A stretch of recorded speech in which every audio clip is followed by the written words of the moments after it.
Magandang buhay mga ka-vloggers! Meron po ako sa inyong i-share.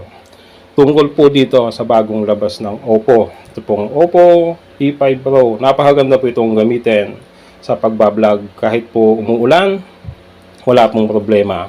Kahit underwater, wala pong problema. Makakakuha tayo ng picture and videos sa ilalim ng tubig. Dahil po ito ay waterproof o water resistant.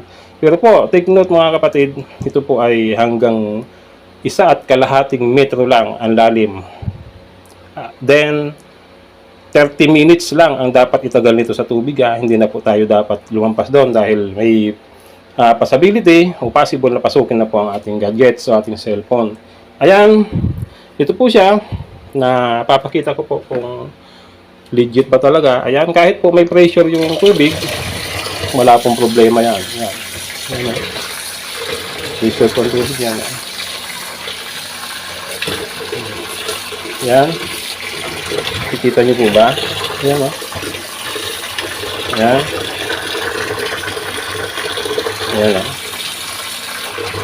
Then, ilubog natin yung sa tubig mga kapatid. Ayan. Kalubog na po yan ha. Ayan, patayin natin itong gripo para makita nyo. Ayan, nakalubog na po siya. Hindi pong buhayin yan. Ayan o. Kalubog po yan. Wala pong daya yan. Yan po ang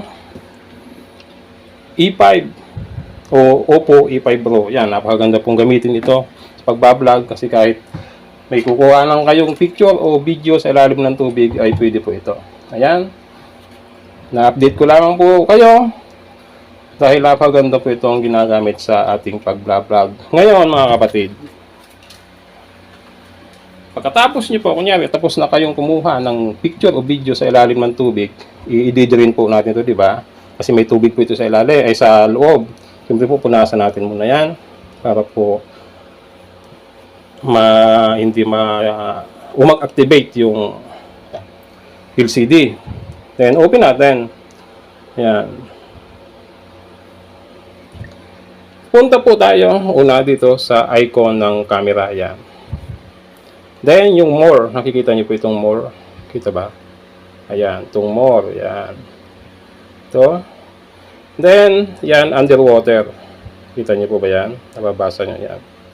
Yun lang po yan. Then, itong risk alert, i-continue po natin yan. Yan, may nakalagay pong continue. Ayan. Continue natin. Then, yung ito, yung on-off button, ilong press po natin yan. Magka-count po yan ng 3, 2, 1 para po i-post na o ilabas niya na yung tubig sa loob yan.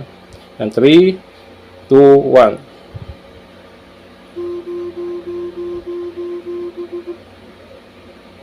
Ayan. Ibig sabihin po, nailabas niya na yung tubig sa loob. Yan. Ulitin po natin. Yan. More. Underwater. Ayan. Then, itong continue natin. Mababasa ba yan? Itong risk alert. Yan. Then, yung on-off button, long press natin. Para mag-count siya.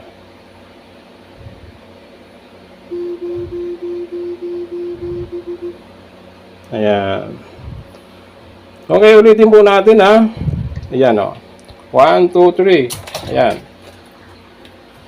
Kahit po ibagsak nyo yan sa ilalim ng tubig, wala po tayong problema dyan. Ayan o. Off, on. Ayan. Kapatid. Ayan. Okay, sana po ay nabigyan ko na naman kayo ng simple ngunit kapaki-pakinabang na updates. Mga kapwa ko vloggers, bili na rin kayo nito. Thank you so much. Drain natin.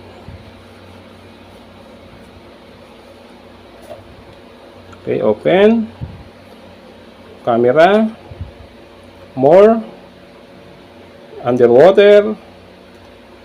Continue. Then, on-off button, long press para mag-push ng tubig sa loob yan.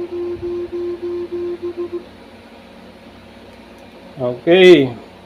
Isa pa.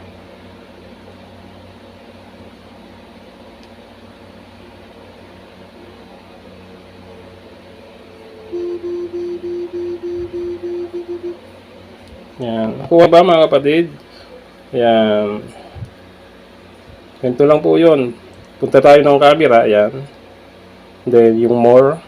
Pindutin natin. Then yung underwater. Pindutin natin. Yung risk alert. Continue natin. Yan. Then yung on off button. Long press. Yan.